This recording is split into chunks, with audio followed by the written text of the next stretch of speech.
新加坡没有直飞比利时的班机，所以我是先飞到荷兰，再坐2个小时火车，才抵达比利时首都布鲁塞尔。比利时是西欧小国，位于欧洲的心脏地带，东部跟德国接壤，北部同荷兰比邻，南部和法国交界，西部则面向北海，和英国隔海相望。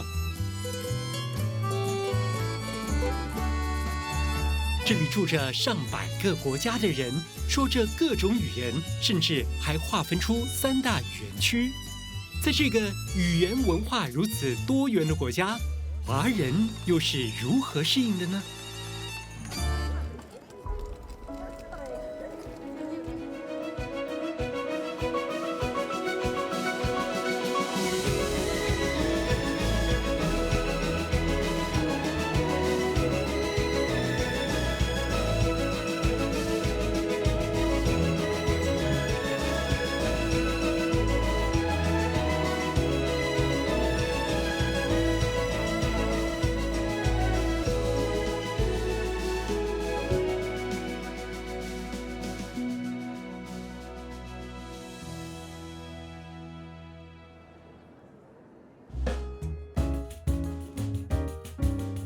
比利时位处欧洲14路口，千百年来是各大势力的角力中心，被多个国家占领过，也见证了各个王朝的兴盛与衰败。就连比利时这个国家的诞生，也是欧洲大国利益协商的结果。文明的碰撞在这里留下了大量古迹，也把这个小国变成一个文化大熔炉。有人说，在比利时并不存在所谓的比利时人，因为根本没有比利时这个族裔。比利时的人口组成挺复杂的，人们都以各自的语言文化来划分区域：北部荷语区、南部法语区、东部德语区。其中人口占大多数的荷语区和法语区享有自治权。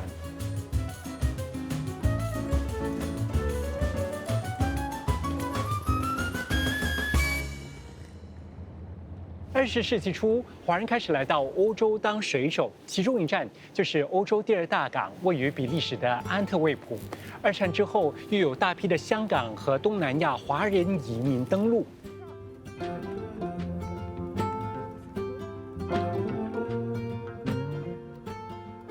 过去，华人都是为了温饱求存才来到这个西欧小国，但随着时代的改变，华人如今移居到这里的目的已经不那么纯粹。2016年，因为我先生的工作，我们离开了新加坡，搬到英国，住了2年之后，我们搬去荷兰，也住了2年，现在搬来比利时，这是我们在比利时的第3年了。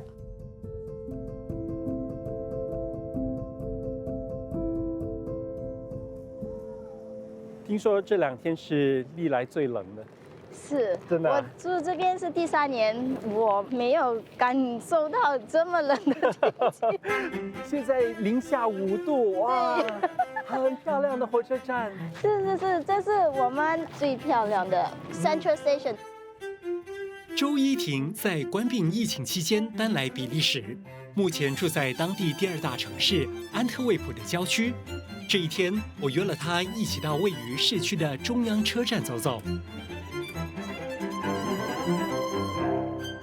这个富丽堂皇的火车站由比利时建筑师设计，1895年开始兴建，花了10年的时间才竣工。它曾经被选为全球最美的火车站。所以这边最方便的交通就是搭火车。没有，人家都是驾车多。你呢？你的习惯是什么？日常生活我是驾车。哦。来城市我就是搭火车，我觉得方便，因为新加坡我习惯搭地铁。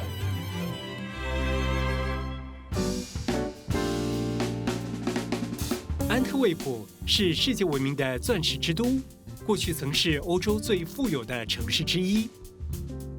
这里也是艺术古都，城里散落着许多中古世纪的老建筑、博物馆、美术馆和露天雕塑。这个就是它的 famous 的 Main Street， 这条街很长啊。在短短的6年内，因为丈夫的工作需要，周依婷已经先后换了3个国家居住：英国、荷兰和比利时。虽然他们都是欧洲国家，但环境、气候乃至文化仍然有所差异。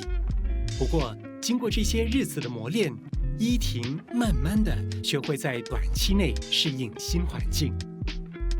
你习惯吗？天气这么冷？我习惯的。我起初刚离开家的时候很不习惯，因为冷嘛，特别到冬天的时候更想家。你在哪里比较想家？英国还是比利时？刚离开家是英国吧。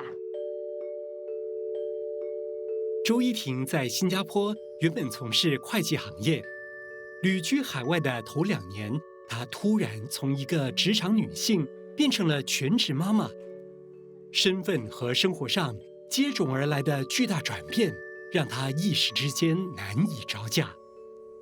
那时我的小儿子才1岁，我完全不知道怎么照顾。我经常打电话回家跟妈妈聊天，然后有一天我就突然间就坐在地上大哭，我妈妈也吓到，她通常不会看到我哭的，可是那时候可能心情就是真的很差。可不可以说要度过那样子的艰难时段，家人的支持跟陪伴其实很重要？肯定重要，可是我觉得更重要的是我身边的家人，就是我的先生还有我的孩子。目前，周依婷的一对儿女就读于当地的国际学校。岁末年终，比利时的圣诞气氛越来越浓烈。依婷今天特地到学校，为今年的圣诞义卖会做最后的准备。你在这边帮忙？就是做活动。学校有活动，我们就来做义工。摆设很漂亮。每一年12月的时候，我们就给小朋友来买圣诞礼物送给家人。所以你们也是圣诞老人？这是我的女儿。你好，你好，我是君伟。我是周淑媛。淑媛在这边多久了？这是我的3年。第3年。第3年。你会说多少种不同语言？不会，这样。不太会。不太会。其实他很多语言他会听，只是不会讲，因为跟朋友都是讲英语多。见了女儿之后，周依婷带我到小学部找儿子。这一天，小朋友们有个未来城市的发表会，邀请家长前来观赏。这是你孩子？对。你好，你叫什么名字啊？我的名字是葛志阳。走，去看看你做什么。这个是他做，所以每一个小朋友就负责做一样东西。我发现你的儿子蛮勇于跟陌生人见面，然后交谈。是，他的性格就比较那种活泼开朗的小朋友，我的女儿就会比较害羞一点。你觉得你的儿子会比较趋向东方的思维方式，还是比较西方的一些想法跟态度？西方吧，因为他爸爸是英国人，所以他很多想法习惯是偏我觉得英国人的那种。女儿呢？女儿就比较偏新加坡，因为她离开新加坡的时候已经是9岁了嘛。作为妈妈，你会觉得自己有的时候左右为难吗？会，第1年我们从比利时回新加坡看家人，然后回来的时候，我女儿第1天就躲在房间哭，她说她很不舍得新加坡，她不想回来比利时。我看到她哭的时候，我也心很酸。我说你慢慢习惯吧，坚强起来，你生活就会越来越好。我只能这样劝她。后来她也认识更多朋友，她也开朗了很多。儿子就没有这么难，因为毕竟他还很小，适应环境没有很大的问题，所以是有分别。现在呢，女儿还会想要回新加坡吗？会，她今年16岁，她再读多2年，她说妈妈，假如我的成绩考得好，我要回新加坡读大学。其实女儿从小就很懂事，很贴心。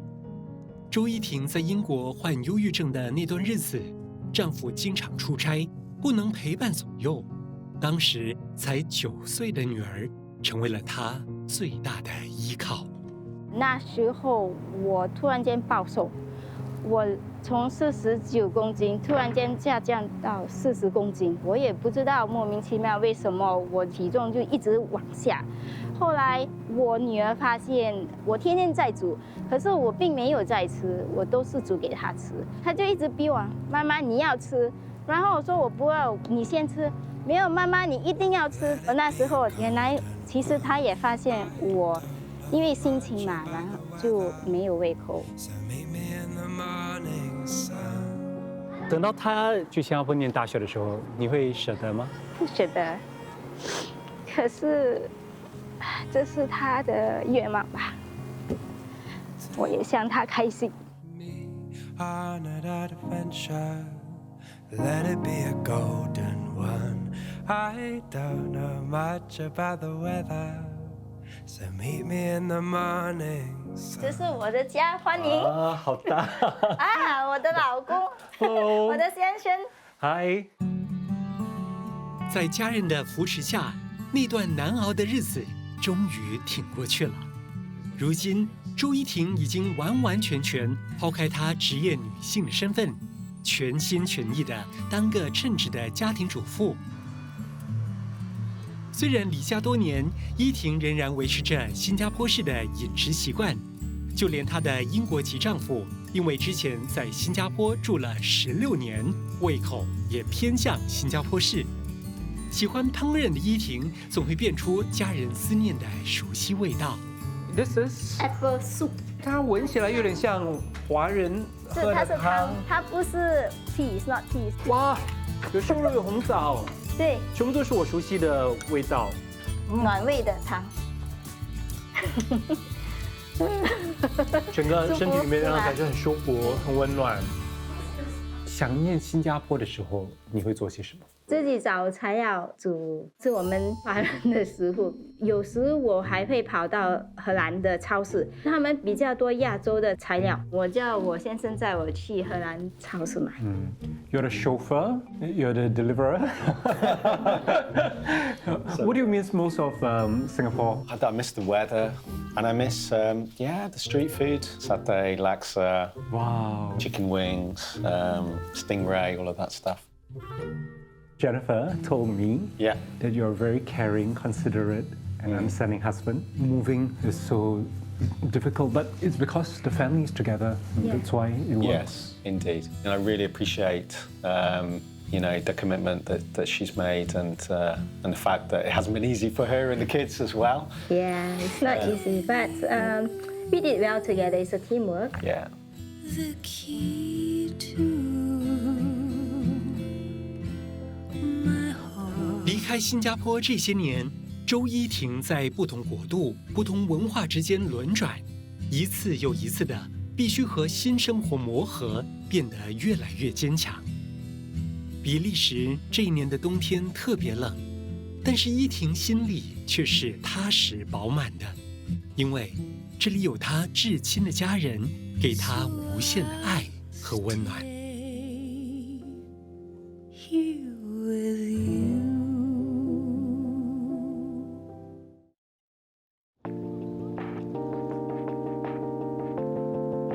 比利时首都布鲁塞尔是一个多元共存的城市，走在街头，随时会跟不同种族和肤色的人擦肩而过。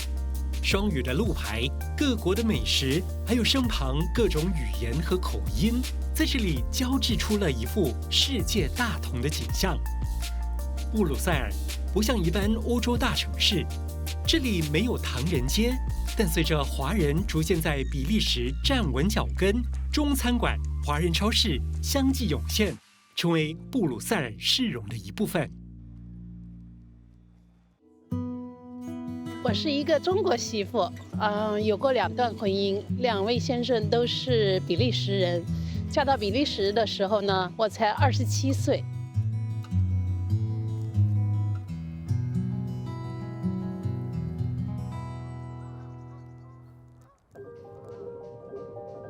从事金融业的黄冲是3个孩子的妈妈，除了日常工作，她平时也喜欢跑步。这是她来到比利时之后养成的习惯。她已经持续跑了整整10年，还参加过多次的半程马拉松赛。黄冲，对，你好，我我是君伟。你好，你好。这个环境是你常来的？对，经常过来散散步啊，跑跑步啊。你是怎么开始培养起跑步的习惯？跑步的话是这样的，我生了第3个孩子以后，就觉得自己的身体啊不像以前那么好了，时不时会感冒啊，这里不舒服那里不舒服，我就觉得人到中年吧，可能就是应该要对自己的健康做一些投资，所以就慢慢开始跑步。为什么可以坚持下去的话呢？那可能跟我先生有关，因为他一直支持我，然后我们俩就一直跑步，而且参加了很多不同的跑步的赛事。你们就变成名副其实的爱情长跑。对对对，确实是。Tina 年轻的时候曾经在瑞士留学过，不过当时候的资讯不太普及，她根本不知道比利时是个怎么样的地方，比利时长什么样，这里的人会怎么对她，她完全毫无头绪。不过为了自己的挚爱，她决定勇敢一次。初到比利时，黄冲因为只通晓华语和英语，无法和当地人沟通，生活圈子非常小。当时要联系中国的家人，也不像现在那么方便。那段日子，他虽然身处欧洲的繁华都市，却连一个可以倾诉的对象都没有。感觉刚开始的时候，因为你来到这里，好像是被孤立另一个人，是大概需要花很长的时间来调试吧。差不多花了5年时间，5年左右。现在看起来就觉得不可思议，因为当时我们完全没有朋友，因为我来了以后就直接结婚生孩子了，也没有在这边读过书，连同学啊什么这方面都没有，也没有家人，家人就是我唯一的就是自己的小家庭了。然后就是自己突然升职做妈妈了，中国的家人都不在身边，所以就觉得很困难。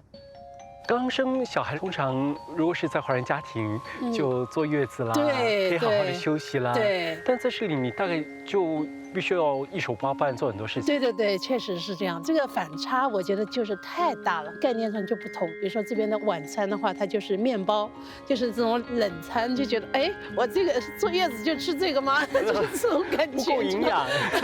对，然后就是自己要管孩子啊，比如说洗澡啊什么的。在儿子将近1岁的时候，黄冲再度踏入职场。这是他在比利时的第1份工作。虽然职场的工作用语是英语，但他毕竟还是习惯用华语沟通，所以得调试心境来迎接另一个挑战。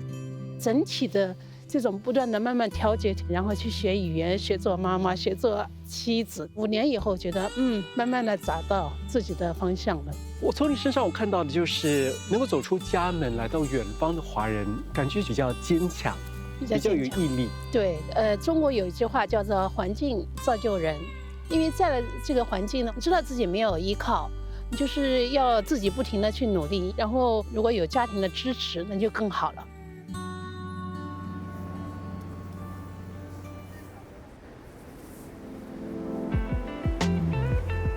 看到这4个字"出入平安"，出入平安，对，就知道来到华人超市了。对，很有亲切感。早年布鲁塞尔的华人超市少，规模小，食材选择有限。当时能弄到豆腐、酱油等食材，做一道简单的中国菜，黄冲就已经感到特别满足。啊，真的有很多。这个超市的东西还是蛮全的，以前比较小，现在扩大了以后就分区。啊，这是新加坡的食物啊，真的对，哇，新加坡的拉萨。那我一定要试一试。对，如今华人超市的规模越做越大，商品的种类和来源更多更广，价格趋向大众化，就连当地人都上门选购。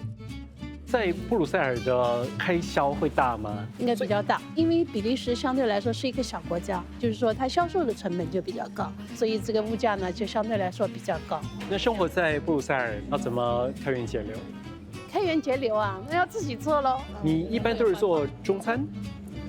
我是这样，就是工作日一般就做西餐，周末的时候就会用心做一下中餐。在比利时这个多元社会住了那么多年，黄冲已经可以欣然接受来自不同族群的饮食，有时候也会混搭食谱，来个中西合并。这就是我家了。Hello， 这是我先生 Christian。 Hello, Hi, nice to meet you. 欢迎欢迎欢迎，谢谢。哦，好多中式的家具。对， Since Tina was far away from home, we wanted something to remind her of our country. That's why we acquired these furniture to have a piece of China in our living room. 先生也很体贴你啊。是。Christian 是黄冲的第2任丈夫，当年为了爱，黄冲毅然离家，来到陌生的比利时，结果换来的却是一段失败的婚姻。当时他不敢告诉在中国的家人，一个人咬紧牙根，带着孩子在异乡打拼，也因此让他遇到了 Christian， 注定了他和比利时的未了缘。如果你要给别人自我介绍的时候，你会怎么介绍自己的身份？我会说，我是一个在比利时生活了20多年的中国人，就是有很多海外华人到了海外以后，就突然觉得很爱国，好像有中国的，比如说活动啊，或者是节日啊，就觉得特别想有一个体验，也想把这个介绍给别人，也有很强的自豪感。在家里对孩子也是一样，有什么节日都想让他们体验一下。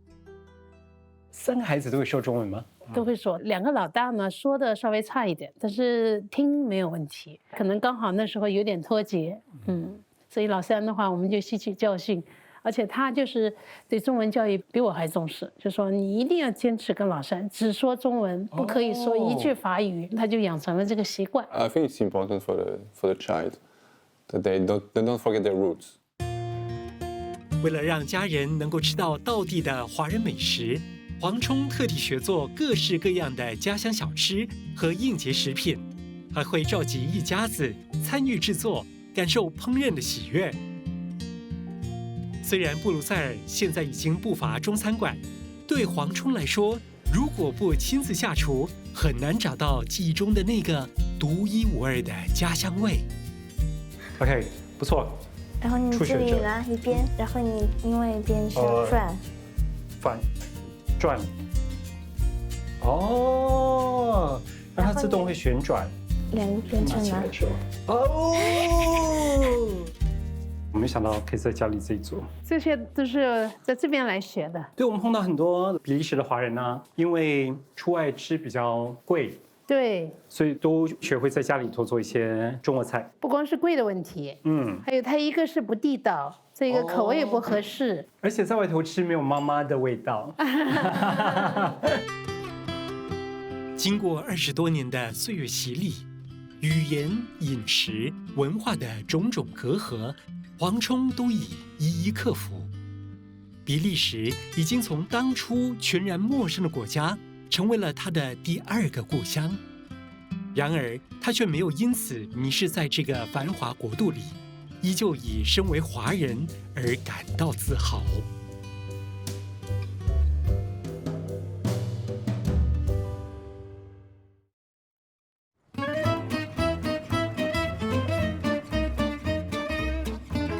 比利时的高生活水平、出色的医疗、教育和福利制度，加上相对其他欧盟国家宽松的移民政策，一直吸引着国外各阶层人士前来寻找机会。据估计，住在比利时的外籍人士几乎占了当地人口的1/10，而布鲁塞尔就是聚集外来人士的大本营。60年代，比利时政府引入摩洛哥和土耳其的劳工。21世纪初，有波兰和罗马尼亚的移工引入。近期更有中东以及乌克兰的难民潮。至今，在布鲁塞尔的100多万居民当中，有超过1半是外来者。这个比例在全球当中高居第2，仅次于商业活动密集的杜拜。客工、难民、外派人士，来自4面8方的追梦者蜂拥而至，把国土不大的比利时挤成了欧洲人口最稠密的国家之一。我在台湾出生长大，毕业之后呢，我决定到澳洲打工度假。那后来因为有机会，我来到欧洲，我已经在欧洲住了10几年。那现在是住在布鲁塞尔。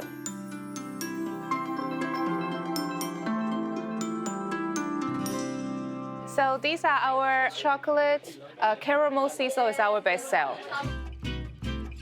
Michelle 是一名巧克力促销员，每星期到巧克力专卖店上班5天。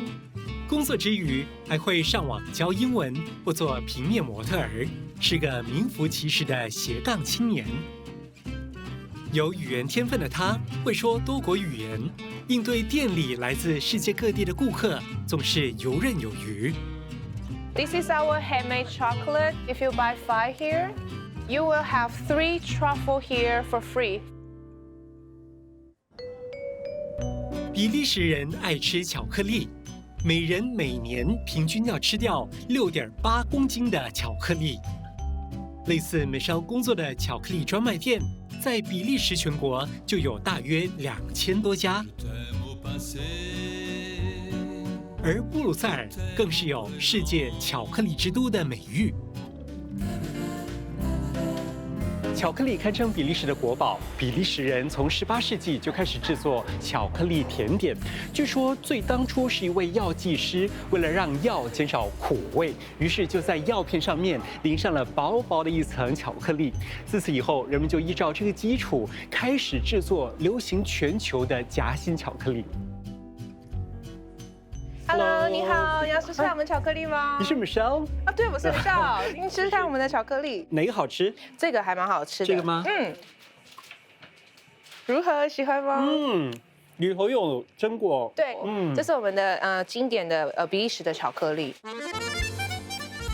造型精致的手工夹心巧克力，口味多，可可脂含量高，口感更是细腻柔滑。是比利时人匠心精神和技艺的象征，许多当地的100年老店都有各自的独门秘方。那我们的老板他的那个 recipe 都是他们爷爷那一代传下来，就在这一盒巧克力等你来发现。对啊，为什么会选择来这里上班呢？因为我这边有我2位好的朋友，从大学时期到现在，那刚好这个工作有缺，那我们就问老板说，哎，老板，如果你有没有缺人，我有这个语言方面的专长啊，然后他就说 OK， 因为我也蛮喜欢每个期间换不同的国家，然后煮煮看这样子，而且可以善用自己的专长。没错，这里除了亚洲的客人之外，还有没有来自其他国家的一些？有，还蛮多其他国家顾客，我觉得我还蛮荣幸的，因为我之前在欧洲待过不同的国家，所以我会其他的语言。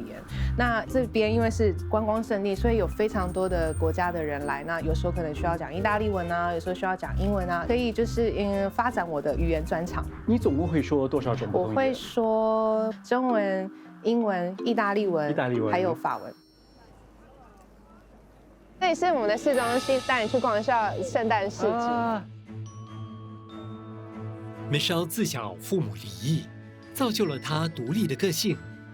离家的这10多年，她住过澳大利亚和欧洲多个城市，兜兜转转之后，她决定来比利时落脚。转眼间半年过去，她也即将迎接在布鲁塞尔的第1个圣诞节。在布鲁塞尔有没有一些比较让你沮丧的时候？比较沮丧是冬天吧，因为它的太阳下山时间大概4点，然后早上是8点半开始才有太阳，所以日光时间很少，天气又冷又下雨，我觉得蛮容易让人觉得有点小忧郁。你想要喝热红酒？这里有吗？热红酒由红酒、橙、香料等熬制而成，是圣诞市集上的常客。更是欧洲圣诞餐桌上必不可少的传统热饮。Cheers！ 每逢佳节倍思亲，寒冷的冬天让人不经意想起家的温暖。一杯热红酒，不仅暖和了身子，也驱走了内心的寒意与忧郁。你在不同的地方会庆祝华人节日吗？我其实会耶，我会跟一些比较好的一些亚洲朋友去中国餐厅啊，或者是亚洲餐厅吃顿饭，就这样子，大家过个节。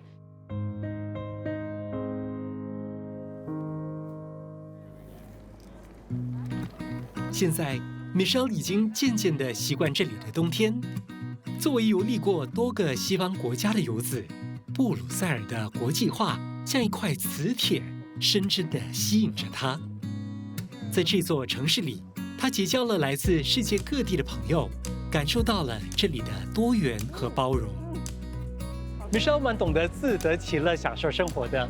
在布鲁塞尔，她经常会到一些特色小店去听歌、喝咖啡、看展览。工作之余，也会约朋友一起去玩室内攀岩、跳钢管舞，当然也要品尝本地的美食。这里有什么好吃的？这里就要吃那个蛋菜，它有各式各样不同口味的蛋菜，然后还有当地的一些炖的食物。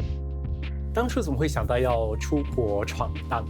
因为我之前是学英文系的，然后我想说，不知道我在台湾学的英文有没有用途，所以我决定去澳洲试试看，看看我的英文是不是可以学以致用这样子。之后我到意大利，在意大利待了7年，然后还有在德国待了1年。然后现在在布塞尔，我发现台湾的女子都很勇敢，真的吗？对，很勇于出外闯荡。但是家人会担心吗？我家人还好，他们还蛮支持我所做的一切。其实他们本身也是有点类似我的个性，像我爸爸在上海，他在上海工作也好几年了，然后我妈妈也是在其他国家这样子，就自己过自己想要过的生活，然后我们有空的时候都会再聚在一起。OK， 我们的食物来了。哇哦！ Wow. This is it, mussels. Yes, it's mussels. Wow. 然后他们有一个比较专门的方式，就是你要用这个壳去夹那个肉。蛋菜锅是比利时的传统佳肴。比利时的外海沿岸盛产蛋菜。早年在冬天渔获短缺时，蛋菜是当地穷人餐桌上的代替品。你就像当地人一样了。I'm Belgian。对。然后这一道是它的有名的炖牛肉，因为比利时冬天非常冷，就会想要吃一些炖菜的东西。它炖非常久，然后肉都是入口即化。感觉上你蛮习惯本地的口味。对，我还蛮习惯。这些年 ，Michelle 早就锻炼出很强的适应能力，生活习惯、饮食口味已经融汇了东西方的元素。平时她爱煮意大利菜。偶尔也做泰式或日式料理，想吃中餐的时候，还会煮奶奶常做的炖肉。你觉得你出来闯荡得到了一些什么？我觉得你的见识吧，你的见识变得很广，然后你有很多各种不一样的经验可以跟人家分享，比较有应变能力，你知道怎么去处理一些危机的东西。由于之前在意大利曾遭受过种族歧视 ，Michelle 很享受布鲁塞尔的多元和平等待遇。在这座遍布游子的城市，她似乎已经找到了她的理想生活。我觉得我是一个独立自主的女子，然后非常的自由。可能亚洲的文化会希望我现在的年纪，我必须要结婚生子，我必须要一个很好的事业。可是我在这边不会有人给我这样的压力。你对于自己的现状感觉是怎么样？非常好，因为我觉得我正在做我喜欢做的事情，然后过着我想要过的生活。我还蛮喜欢在我下班时间练钢管或者去攀岩。我希望可以当钢管老师，因为我现在正在迈向那个路当中。好，对，有没有收男学生？有啊，有啊，有啊，有啊！如果你有兴趣的话，快来。我很羡慕 Michelle 有这么多的工作经验。她告诉我说，不管在任何地方，工作不分贵贱，只要你愿意的话，都一定能够找到机会。不管面对什么样的挑战 ，Michelle 都可以把战衣当作是糖衣，找到当中甜滋滋的味道，让自己感觉有收获。巧克力有苦、有甜、有咸，而 Michelle 就像是在给我试吃一样，正在尝尽人生当中的各种滋味。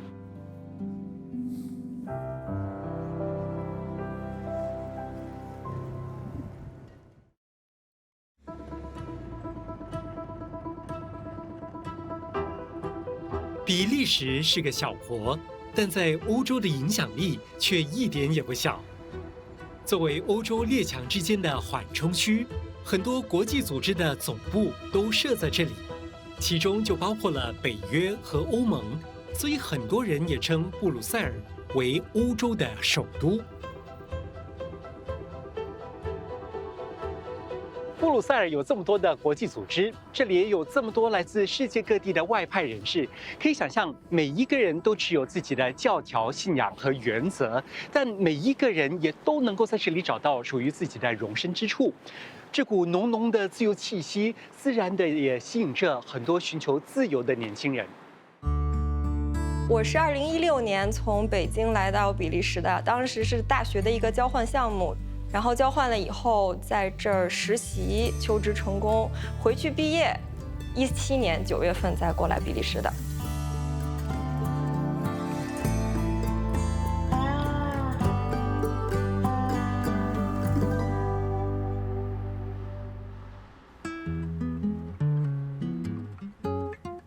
刘永涵在距离布鲁塞尔25公里以外的大学城鲁文落脚，目前就住在大学宿舍附近的一栋公寓。他第一次到比利时就是来鲁文当交换生。最初选择这里的时候，永涵对这座城市几乎一无所知，他没想到自己之后会因此跟这座城市结下不解之缘。永涵目前在当地从事资讯技术工作，在外独居的这几年，她已经从一个懵懂的学生蜕变成为一个会做家务的独立职业女性。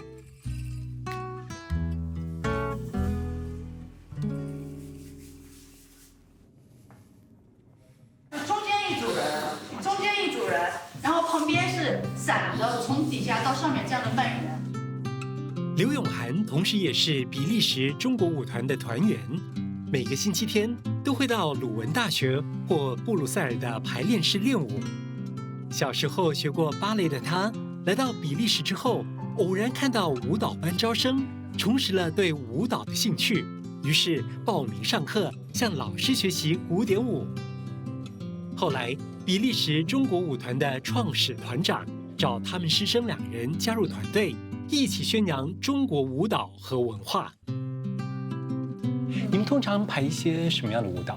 我们通常是中国古典舞，还有民族民间舞，像傣族舞、蒙古舞、汉唐舞，然后最近在排的是敦煌舞。中国传统舞需要一点基本功，对，所以应该开始练的时候会觉得有点辛苦，很痛苦。然后我属于身体条件不太好的，我是比别人硬，所以我每天都要压腿。我只要不压腿，我就下不去，所以我每天都抽半个小时要练基本功。先擦地向前，画到旁，画到后，回到1位。舞团团员都是来自各行各业的业余舞者，大多数没有舞蹈背景，年纪也偏大，练起舞来比刘永涵更吃力。不过，基于对舞蹈的热忱，他们已经坚持跳了好几年。有舞蹈底子的永涵成为了他们的小助教，热心的他每次都会提早到排练室，协助老师带领他们练习基本功。永涵修读金融，从事科技，但是却参与艺术，感觉上有很多的矛盾点。他自己也笑说，可能小时候念错书了吧。不过他也提到，兴趣不一定要跟工作相同。比方说音乐跟舞蹈，他从小就接触，很早就已经培养出来了。不过是到了远方之后才得以发芽。在他的身上，我想到了一句广告词：心有多大，舞台就有多大。不管到了哪里，都可以把中国舞跳出来。每次练舞，团员们都会把事先在家里准备好的一道菜带过来和大家分享。我闻到味道，很香很香。大家好，大家好。谢谢。可不可以介绍一下个别的食物？这个是卤水豆腐，这个比较中比结合啦，因为这是比利时的蔬菜。这个里面是三文鱼片，还有那个比利时的那种菜。凤爪不可能是比利时的吧？凤爪不是比利时的，我是来自湖北武汉的，所以我做的凤爪。还有我做的蛋黄酥我昨天晚上弄皮儿，然后今天早上包的。大家围在一起，一边吃着用心烹煮的食物，一边话家常，练舞的辛劳瞬间消失。这类小聚餐成为了舞团每周一次的小惊喜。而刘永涵花了几个小时做的蛋黄酥很抢手，很快就被一扫而空。我小时候不会，来这里学会的下厨，就是因为嘴馋嘛，嘴馋想吃，那怎么办呢？那只能自己做。哪一些是你原本不会做的，可是后来来到这里之后你自己学做的？哦，我所有都不会，我从来没炒过菜在家，一道菜都不会，我只会包饺子。我现在基本上能找到食谱的，我学着做应该不会翻车。大家有时候会觉得好吃，我会很开心。离家来到比利时之后，这位曾经十指不沾阳春水的小姑娘，学会了改变自己来适应环境，从经历中茁壮成长。谢谢你们，欢迎我们来干杯！刘永涵落脚的鲁文是一座人口只有10万人的古城，其标志性的市政厅就矗立在大广场上。这座哥德式建筑华丽精细，建于15世纪中叶，经历了2次世界大战，仍然屹立不倒。在这里，时间似乎定了格。它这个其实有讲究，人从底下看，它这个雕塑是一样大的，但它其实上面的雕塑会比下面大。哦，因为它透视，对，但是它故意做成你从底下看是一样大的，就你感觉哦，好像很恢宏。刘永涵是个道地的北京孩子，习惯了大城市的熙熙攘攘，对世界充满好奇和向往的他，受不了一成不变的生活。以前每逢学校放假，家人都会带他出国游玩。当初选择来比利时，主要也是因为他想要以这里作为出发点，玩遍欧洲。我在这里表演过，在什么地方？在这栋楼里面。我觉得你之前的生活非常的多姿多彩，那在比利时不会觉得枯燥乏味、单调一点吗？一开始来的时候还好，但是后来过了大概有1年多，快2年，就是觉得这边生活就比较安逸。然后我有一阵子搭公交车上班，总有一个老爷爷坐在同一个位置，看了1天2天没事儿，看了1周我就觉得哇，这是什么日子？然后那个时候开始，我就会觉得，哎，这边包括他生活节奏也慢，然后超市什么的也都不开门，有一段时间会觉得很不适应。不过后来也就慢慢调整自己，没事儿的时候就会去找些不同的事情做，然后有空的话就出去玩。现在是跟国内节奏完全不一样，在国内有些朋友会抱怨，哎，一天事情很多啊什么的，然后就想要一个很安逸的一天。然后我说，那你可以来这里，来这里养老。可是你还很年轻啊，安逸这2个字好像还搭不上关系。对，没错。我是觉得这边呢，它虽然是安逸，但是它在安逸下面，它有一些其他的东西。比如说这边，那为什么科技那么发达？因为他们有那个时间静下来，然后去真正做一些自己喜欢的事儿。初来乍到时，刘永涵在职场上难免要面对语言和文化的差异，尤其在语言方面，不管是荷兰语或法语，对他来说都是陌生的。但他发现同事们都愿意迁就他，跟他讲英语，同时他也学会了适应比利时人的工作文化。在国内的话，就是你和老板的上下级关系比较明显，但这边完全就是平的。所以就是我在公司的话，我还会经常要汇报，要听取意见，但是他们会反过来要听取你的意见，所以这个我一开始很不习惯，后来慢慢就好了，就是会把自己的想法说出来，然后大家一起去讨论。一转眼也5年多了，未来呢？你觉得自己会在这里待多久？还会再待一阵儿，我觉得等我把欧洲所有地方都玩遍了，我再走也不迟，对不对？但是我可能不会待太久，毕竟家里人也都在北京嘛。对刘永涵来说，比利时虽然是个小国，但却其实很大，大到可以包容形形色色的人。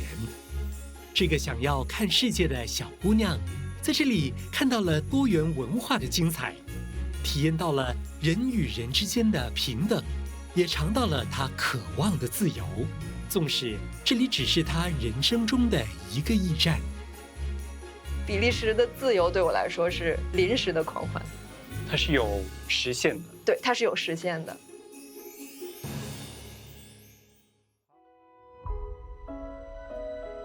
这个欧洲的核心地带，总是敞开胸怀迎接来自不同地方的华人。我是刘永涵，我来自中国，我来比利时已经5年了。我们是比利时中国舞团。我是 Michelle 黄玉勋，我来自台湾，我已经在比利时半年了。